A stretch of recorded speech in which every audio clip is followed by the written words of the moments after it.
तर लक्षात घ्या, 2 दिवसापूर्वी मी एक WhatsAppवरती तुम्हाला व्हिडिओ पाठवला होता आणि त्या व्हिडिओमध्ये टॉप 10 करिअर्स असा तो व्हिडिओ होता. तुमच्यापैकी किती जणांनी पाहिला नाही मला माहीत नाही. ज्यांनी पाहिला असेल त्यांनी चॅट बॉक्समध्ये येस म्हणा, नसेल पाहिला तर नो म्हणा. तर तो व्हिडिओ मी तुम्हाला पाठवला होता टॉप 10 करिअर्स आणि त्या टॉप 10 करिअर्सची जर तुम्ही लिस्ट पाहिली, तर तुमच्या असं लक्षात येईल, की second top most career is data science and first top most career is artificial intelligence. दोन्हीही करिअरची जी प्रोफाईल पाहिली तुम्ही, त्याच्या रिक्वायरमेंट जर पाहिल्या तुम्ही, तर तुमच्या लक्षात येईल, की स्टॅटिस्टिक्स त्या ठिकाणी खूप मोठ्या प्रमाणामध्ये लागतं. या अगोदरच्या 8 प्रोफाईल जर तुम्ही बघितल्या करिअरच्या, तर त्याच्यामध्ये कुठेही स्टॅटिस्टिक्सचा असा स्पेशली उल्लेख केलेला नाहीये. परंतु सेकंड टॉप मोस्ट आणि फर्स्ट टॉप मोस्ट करिअरच्या बाबतीमध्ये मात्र स्पेशल उल्लेख केलेला आहे, की स्टॅटिस्टिक्स इज व्हेरी एसेन्शियल. कदाचित हे तुम्ही सगळ्यांनी ऐकलं असेल. म्हणजे सध्या स्टॅटिस्टिक्सला आणि नुसत्या स्टॅटिस्टिक्सला नाहीये, स्टॅटिस्टिक्सच्या बरोबर machine learning, artificial intelligence, deep learning, data analytics अशा वेगवेगळ्या क्षेत्रात, की ज्या ठिकाणी स्टॅटिस्टिक्स हा बेस आहे. इन ॲडिशन काही गोष्टी आणखी त्याच्यामध्ये इन्कॉर्पोरेट करता येतात. अशा प्रकारच्या करिअरला खूप मोठ्या प्रमाणामध्ये संधी आहे. आपल्याला MSc ला प्रोजेक्ट असतो. मला असं वाटतं, की आपण सगळ्यांनी असा प्रोजेक्ट घेतला पाहिजे, की जो प्रोजेक्ट एक अतिशय वेगळ्या प्रकारचा असला पाहिजे.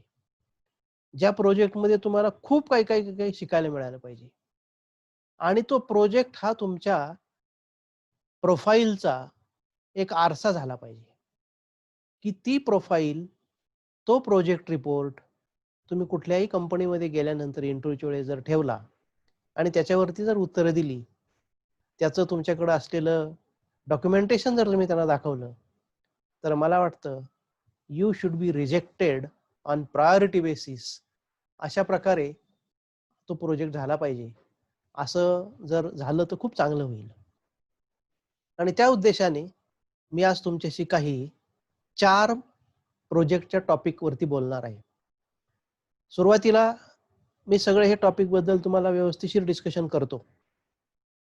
त्यानंतर ह्या टॉपिक संदर्भात तुम्ही तुमच्यामध्ये आपापसामध्ये कसं डिस्कशन करायचं ते बघा आणि तुमच्यामध्ये 3-3 जणांचा एक ग्रुप करा आणि 3 जणांचा ग्रुप करून मला तुम्ही संध्याकाळपर्यंत हे पोस्ट करा, की तुम्ही प्रोजेक्ट नंबर 1 वरती, प्रोजेक्ट नंबर 2 वरती, प्रोजेक्ट नंबर 3 वरती, प्रोजेक्ट नंबर 4 वरती कोण-कोण 3-3 जणांचा ग्रुप काम करू इच्छितो, ते त्यांनी मला कळवा. याची आयडिया याच्या मागची दुसरी अशी आहे, की आपलं कॉलेज नॅशनल इनोव्हेशन कॉन्टेस्ट 2020 जी गव्हर्नमेंट ऑफ इंडियाचं मेक इंडियाच्या डिपार्टमेंट अंतर्गत एक स्पर्धा घेत असतं, की ज्याच्यामध्ये देशातल्या वेगवेगळ्या विद्यार्थ्यांकडून, मग ते शालेय विद्यार्थी असतील, महाविद्यालयीन विद्यार्थी असतील, संशोधक असतील, अनेक प्रकारचे लोक असतील, त्यांच्या चांगल्या आयडिया, इनोव्हेटिव्ह आयडियाचा कलेक्शन केलं जातं. त्याच्यातल्या सिलेक्टेड आयडियांना फंडिंग दिलं जातं आणि त्या आयडिया जर रिअलिस्टिक झाल्या, तर त्याची इकॉनॉमिक व्हॅल्यू वाढते आणि त्याचा सोसायटीला, समाजाला, देशाला, प्रोग्रेससाठी काहीतरी चांगला उपयोग होऊ शकतो. अशा मागची त्याची भूमिका आहे.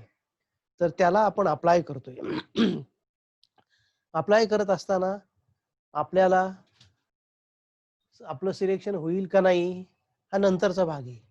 परंतु आपला एक MScचा प्रोजेक्ट तर नक्कीच होईल, हे आपण लक्षात घेऊ आणि आपण सुरुवात करूया MScचा प्रोजेक्ट म्हणून. आपल्याला जर फंडिंग मिळालं त्याच्यामध्ये, तर निश्चितपणाने आपल्याला आणखी प्रोजेक्ट खूप चांगला करता येईल. तर will start with the discussion. पहिला प्रोजेक्टचा टॉपिक, मला वाटतं तुमच्याजवळ तुम्ही पेन आणि वही पण ठेवली असेल, की ज्याच्यावरती मी काय सांगतोय ते लिहून घ्या. पहिला टॉपिक मी जो तुमच्या पुढे डिस्कस करणार आहे तो आहे की बघा, आपल्या अवतीभोवती म्हणजे आपण ज्या भागामध्ये राहतो त्या गावामध्ये, त्या तालुक्यामध्ये, त्या मोठ्या सिटीमध्ये हँडपंप असतात, पाण्याचे पंप असतात. मग ते पाण्याचे पंप काही वेळेस म्युन्सिपाल्टी बसवून देते, काही वेळेस कोणी खाजगी बसवतात, काही संस्था बसवतात. एनिवे, पण लोकांच्या पाण्याची सोय व्हावी याच्यासाठी तो प्रयत्न केलेला असतो. आता हे जे पाण्याचे पंप असतात ना, यांच्या पाण्याची जी क्वालिटी असते, ती पोर्टेबल आहे का? म्हणजे ते पिण्यासाठी वापरण्यासारखं आहे, का शेतीसाठी वापरण्यासारखं आहे, का इंडस्ट्रीसाठी वापरण्यासारखं आहे, का वापरण्यासारखंच नाहीये ते? याच्याबद्दलचा स्टडी फारसा काही होत नाही. आणि म्हणून आपली आयडिया याच्यामध्ये अशी आहे, की इंटरनेट ऑफ थिंग्स, IoT ज्याला म्हणतात. म्हणजे वेगळ्या प्रकारचे खूप इन्स्ट्रुमेंट्स सध्या डेव्हलप होत आहेत, की ज्याचा उपयोग आपल्याला रिअल टाईम डेटा कलेक्शनसाठी होऊ शकतो. म्हणजे याच्यामध्ये आयडिया अशी आहे, की आपण एखाद्या हँडपंपला एक सेन्सर बसवणार, एक वॉटर एनालिसिस किट बसवणार आणि ह्या सेन्सर आणि वॉटर एनालिसिस किटच्या माध्यमातून, इंटरनेटच्या माध्यमातून तुमच्यापर्यंत, माझ्यापर्यंत वॉटर एनालिसिसचा डेटा जमा होणार. मग त्या वॉटर एनालिसिसमध्ये जे काही स्टँडर्ड एनालिसिस असतं, ते सगळं स्टँडर्ड एनालिसिस आपल्याला त्याच्यातून पाहायला मिळणार. मग अशा प्रकारचं एनालिसिस आपल्याला जर वेळोवेळी आलं, टाइम टू टाइम आलं, तर त्या पाण्याच्या क्वालिटीबद्दल आपल्याला डिसिजन घेता येऊ शकेल. कारण पोर्टेबल पिण्याच्या पाण्यासाठी जे काही स्टँडर्ड्स आहेत, इंडस्ट्रीला वापरण्यासाठीचे काही स्टँडर्ड्स आहेत, शेतीला वापरण्यासाठीचे काही स्टँडर्ड्स आहेत. ह्या स्टँडर्ड्समध्ये किती बसतात, त्यानुसार आपल्याला त्याचं वर्गीकरण करता येऊ शकतं. तर या ठिकाणी अशा प्रकारचा डेटा कलेक्ट होणं,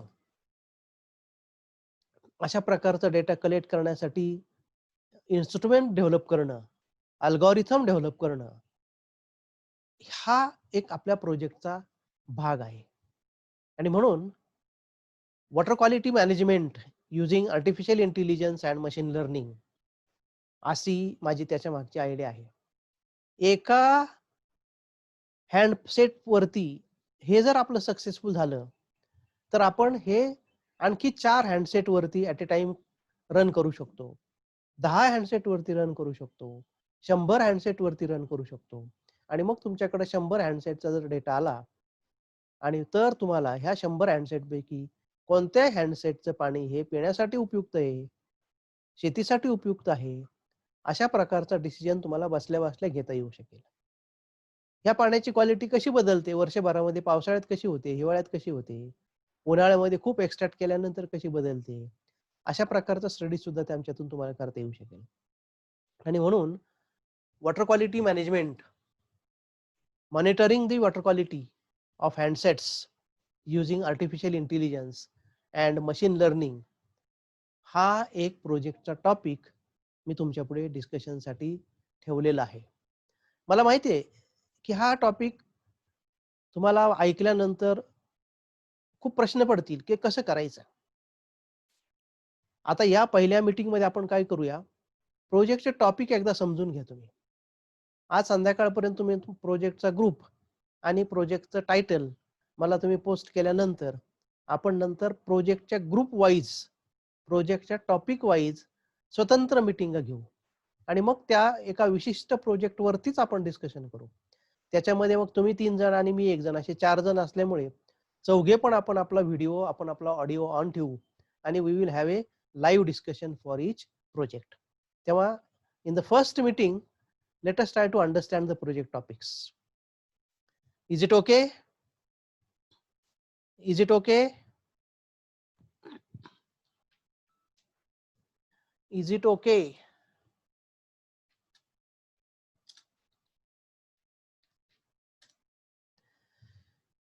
ओके.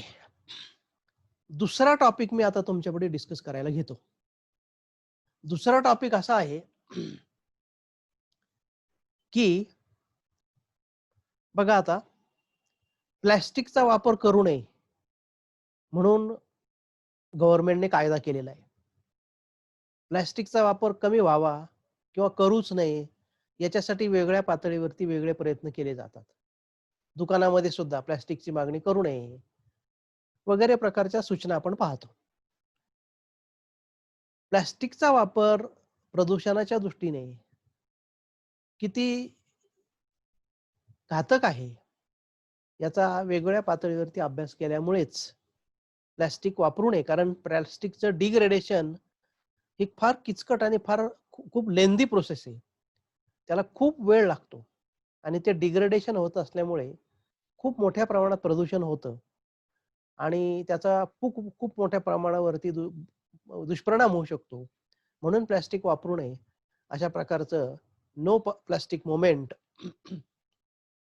सुरू झालेली आहे. गव्हर्नमेंटने त्या बाबतीत कायदा केलेला आहे. वेगवेगळ्या संस्था, वेगळे दुकानदार यासाठी प्रयत्न करत आहेत. याच्या संदर्भात एक आपल्याला प्रोजेक्ट मला तुम्हाला सजेस्ट करायचा आहे. तो प्रोजेक्ट असा आहे की कचऱ्याची गाडी असते. कचऱ्याचा बॉक्स असतो. आपण काय करायचं? त्या कचऱ्याच्या म्हणजे गार्बेज, सॉलिड वेस्ट, त्या सॉलिड वेस्टच्या गाडीचा किंवा त्या सॉलिड वेस्टच्या डस्टबिनचा फोटो काढायचा. ओके, बस फोटो काढून घ्यायचा आपण. फोटो काढल्यानंतर इमेज प्रोसेसिंग सारखं, आर्टिफिशियल इंटेलिजन्स सारखं टेक्निक वापरून आपण इमेज प्रोसेसिंग मधून सेग्रिगेट करायचं, क्लासिफाय करायचं की याच्यामध्ये प्लॅस्टिकच्या बॉटल असणारे इमेजेस किती आहेत, प्लॅस्टिकच्या बॅग असणाऱ्या इमेजेस किती आहेत, प्लॅस्टिकचे पाण्याचे कप वापरलेले इमेजेस किती आहेत, प्लॅस्टिकचे चहाचे कप वापरलेले इमेजेस किती आहेत. हे सगळं आपण त्याच्यातून इमेज प्रोसेसिंग सारखा कन्सेप्ट वापरून करायचं. आणि हे केल्यानंतर मग तुम्हाला काय करता येईल? पाण्याच्या बाटलीचं साधारणपणे प्लॅस्टिकचं वजन किती असतं याचा आपण एक प्रायमरी होमवर्क करू शकतो.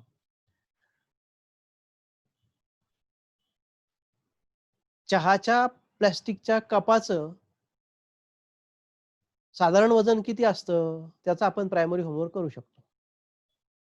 आणि मग त्या फोटोमध्ये जो काही तुम्ही ज्या ज्या ठिकाणचा फोटो घेतलाय तुम्ही, त्या ठिकाणच्या गार्बेजमध्ये, त्या ठिकाणच्या सॉलिड वेस्टमध्ये एकूण प्लॅस्टिक किती आहे हे आपल्याला काढता येईल.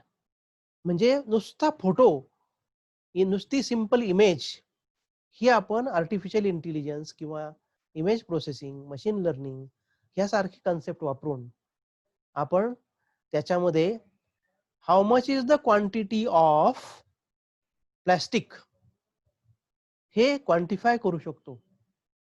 हा एक पुढचा प्रोजेक्ट आहे. पुन्हा एकदा प्रोजेक्ट हा अवघड आहे, कन्सेप्ट खूप वेगळं आहे याच्यामध्ये, परंतु आपण स्टेप बाय स्टेप जर याच्यावरती विचार करायला लागलो आणि जर त्याच्यावरती काम करायला लागलो तर फारसं अवघड नाही येते. It is quite possible. तर लक्षात घ्या, हा जर प्रोजेक्ट आपल्याकडून शक्य झाला तर मला असं वाटतं की तुमच्या प्रोजेक्टच्या रिपोर्टवरून आणि तुमच्या डिस्कशनवरूनच तुम्हाला पटकन कुठं पण नोकरी मिळेल आणि चांगल्या प्रकारची आयटी क्षेत्रात नोकरी मिळेल.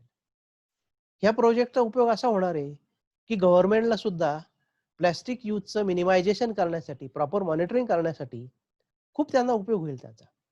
कारण ते आज प्रत्येक ठिकाणी जाऊन प्लॅस्टिक किती वापरले याचं मेजरमेंट करू शकत नाही. पण दिस सिंपल फोटोग्राफ्स हे खूप उपयुक्त ठरतील आणि वेगवेगळ्या ठिकाणी तुम्हाला प्लॅस्टिकचं क्वांटिफिकेशन करता येऊ शकेल.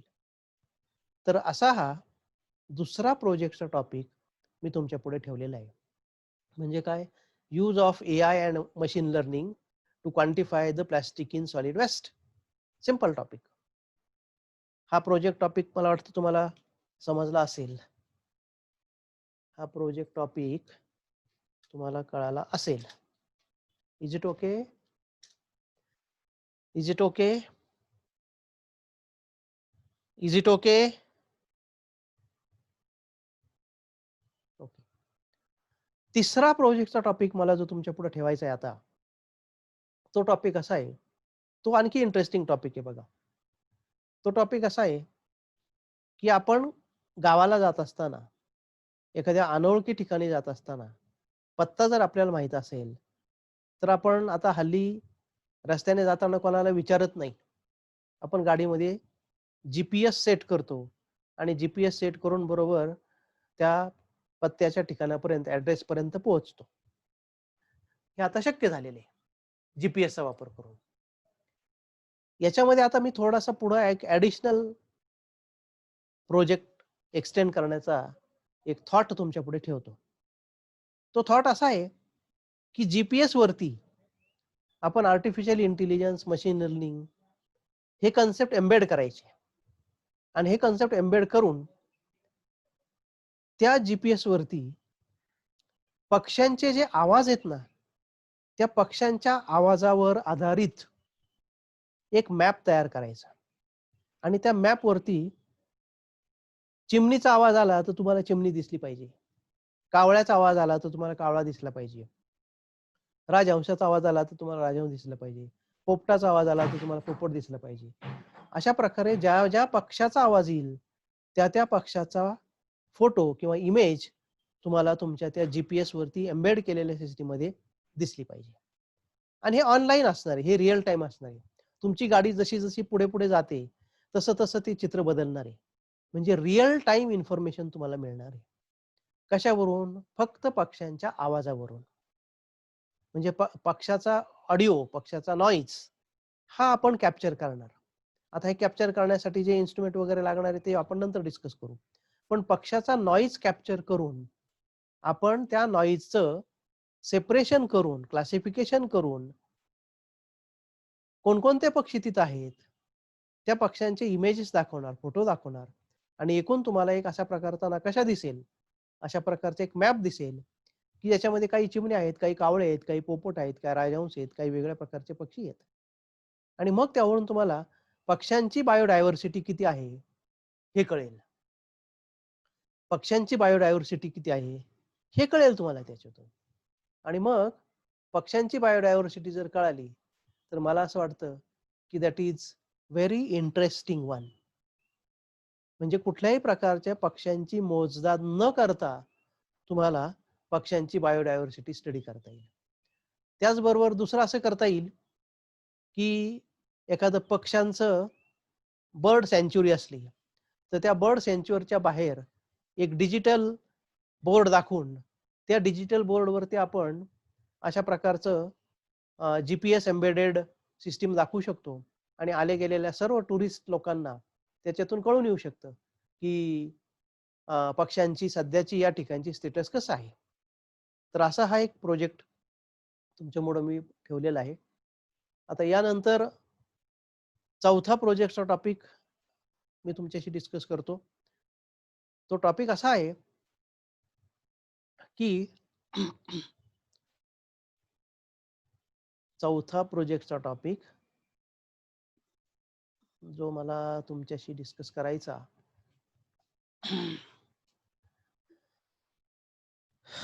तो आहे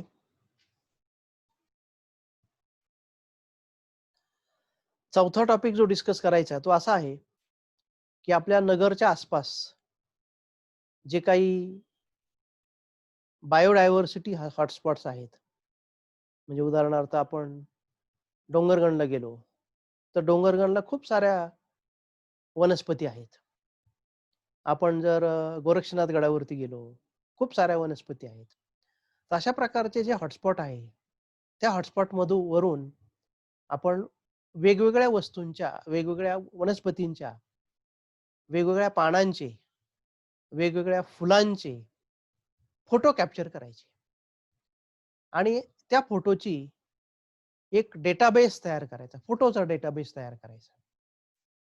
त्या फोटोचा डेटाबेस तयार करत असताना आपण प्लांट सायन्सच्या एखाद्या एक्सपर्टशी, प्लांट सायन्सच्या विद्यार्थ्याची, प्लांट सायन्सच्या रिसर्चरशी, टेक्सॉनॉमिस्टची मदत घेणार आणि त्या पानाला कोणत्या स्पेसिसचं पान आहे, त्याच्याबद्दलची जी बॉटनी आपल्याला मांडायची, ती बॉटनी पण आपण त्या डेटाबेसमध्ये मांडणार आणि अशा प्रकारचा एक डेटाबेस तयार करणार. इमेज आणि त्याचं सायंटिफिक डिस्क्रिप्शन, त्याची टेक्सॉनॉमी अशी एक आपण डेटाबेस तयार करणार. हा डेटाबेस तयार केल्यानंतर याचा उपयोग काय आहे? तर एखाद्याने तुमच्याकडे नवीन पान आणलं, पेज नाही पान आणलं, लीव्ह आणलं, तर त्या लीव्हकडं बघून किंवा त्या लीव्हचा फोटो तुमच्या अल्गोरिथममध्ये ॲड करून तुम्ही सांगू शकता, की हे पान कुठल्या झाडाचं आहे. म्हणजे त्याचं वर्गीकरण ज्याला म्हणतो आपण. पानावरून त्या झाडाचं नाव ओळखणे, त्याची स्पेसीज ओळखणे, त्याचं क्लासिफिकेशन ओळखणे, हे काम आपण आपल्या एआय आणि मशीन लर्निंग सारख्या कन्सेप्टचा वापर करून करू शकतो. याच्यामध्ये तुमचा जो लीव्हज आणि फ्लॉवर्स याचा डेटाबेस जेवढा रिच होईल, जेवढं कलेक्शन व्हास्ट होईल त्याच्यामध्ये, वेगवेगळ्या प्रकारच्या झाडांच्या, पानांच्या, फुलांच्या फोटोचं कलेक्शन जेवढं रिच होईल आणि त्याचा डेटाबेस जेवढा up to date, perfect, complete असेल, तेवढा हा प्रोजेक्ट जास्त उपयुक्त होईल. मग हा हा जो कन्सेप्ट मी मांडलेला आहे, हा अनेक लोकांना उपयुक्त आहे. तर अशा प्रकारचे 4 प्रोजेक्ट मी तुमच्या पुढे डिस्कशनला ठेवलेले आहेत. याच्याबद्दल काही 1-2 जणांना शंका असतील तर त्यांनी चॅट बॉक्समध्ये प्रश्न टाका. मी त्या 1-2 प्रश्नांना उत्तर देतो आणि नंतर आपण थांबूया. थांबण्यापूर्वी परत एकदा तुम्हाला सांगतो मी, की आज संध्याकाळपर्यंत 5 वाजेपर्यंत तुम्ही मला 4-4 जणांचा ग्रुप आणि ह्या 4 जणांच्या मध्ये कोणता टॉपिक तुम्ही ह्या 4 पैकी घेऊ शकता, त्याच्याबद्दल लिहायचंय. मी टॉपिकची नावं परत एकदा रिपीट करतो. पहिला टॉपिक म्हणजे use of AI and ML to monitor the water quality of pump sets. पहिला टॉपिक. दुसरा topic use of AI and ML to monitor the plastic in solid waste. तिसरा, embedding AI and ML on GPS to perform spatial analysis or mapping of birds to study biodiversity. आणि चौथा topic काय, तर टेक्सॉनॉमीचा, plant species identification using AI and ML. Use of AI and ML for classification of plant species. अशा प्रकारचे 4 topic मी तुमच्या पुढे ठेवलेले आहेत. तुम्ही काही 1-2 जणांचे प्रश्न असतील तर प्रश्न चॅट बॉक्समध्ये टाका. नसेल तर प्रोजेक्ट टॉपिक ह्यावरचं डिस्कशन मी थांबवतो आणि आणखी थोड्याशा वेगळ्या विषयावरती मी तुमच्याशी बोलतो. प्रथमतः प्रश्न असतील तर आपण डिस्कस करून घेऊया. Any question?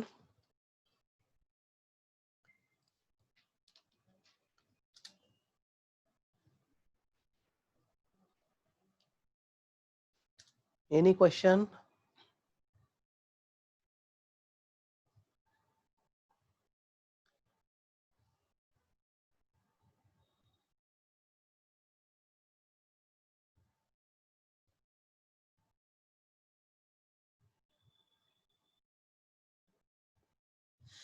अजित भांडने प्रश्न विचारलेला आहे. Sir, in third topic, GPS is mostly used on roadside and habitat of bird is mostly away from road. Mostly only sparrow, crow and pigeon are found in the roadside. Ajit भांडचा प्रश्न अतिशय बरोबर आहे.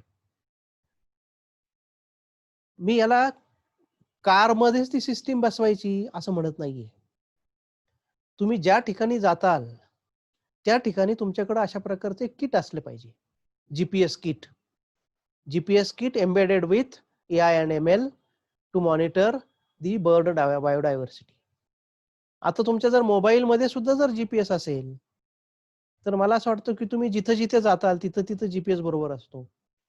त्यामुळे तुम्ही एखाद्या डोंगरगण सारख्या ठिकाणी गेले तरी GPS तुमच्या बरोबर आहे. त्या ठिकाणी फक्त तुम्हाला AI आणि ML एम्बेडेड केलेली सिस्टीम जर डेव्हलप केली, तुम्ही अल्गोरिथम डेव्हलप केला, तर डोंगरगण मधले सुद्धा तुम्हाला पक्ष्यांच्या आवाजावरून पक्ष्यांची बायोडायव्हर्सिटी स्टडी करता येऊ शकेल. So not necessarily only on road, wherever you go. It is quite possible wherever you go. Is it okay, Ajit?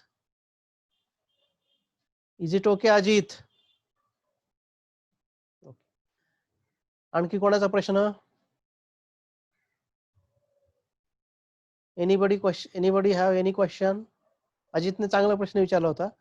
कोणाचा प्रश्न असेल तर विचारा. अन्यथा मी एक 10 मिनिटं वेगळ्या विषयावर बोलणार आहे.